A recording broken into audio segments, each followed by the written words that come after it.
విమానాలకు bomb బెదిరింపు calls ఆగడం లేదు. తాజాగా బాంబు బెదిరింపులతో శంషాబాద్ ఎయిర్పోర్ట్లో విమానం అత్యవసరంగా ల్యాండింగ్ అయ్యింది.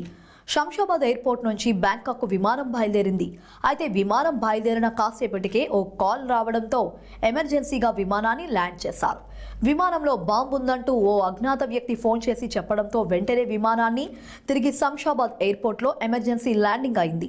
విమానంలో ప్రయాణికులకు దింపి భద్రతా సిబ్బంది తనిఖీలు చేపట్టారు. తనిఖీలో ఎటువంటి బాంబు లేదని నిర్ధారించారు. ఇది ఫేక్ కాల్గా అధికారులు తేల్చారు. శంషాబాద్ ఎయిర్పోర్ట్లో విమానంలో బాంబు పెట్టారంటూ కాల్ రావడంతో అధికారులంతా తీవ్ర ఆందోళనకు గురయ్యారు.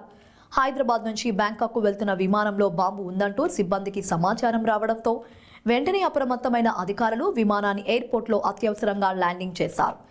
సిఐఎస్ఎఫ్ అధికారులతో పాటు మిగిలిన అధికారులు పూర్తి స్థాయిలో విమానాన్ని తనిఖీలు చేశారు. అత్యవసరంగా ల్యాండింగ్ చేసిన తరువాత దాదాపు గంటకు పైగా అధికారులు విమానాన్ని పూర్తి స్థాయిలో సోదాలు చేశారు.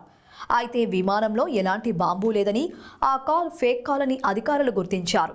మరోవైపు ఓ ప్రయాణికుడు కూడా విమానంలో బాంబు పెట్టారని చెప్పడంతో అతన్ని కూడా ఎయిర్పోర్ట్ అధికారులు అదుపులోకి తీసుకొని విచారిస్తున్నారు.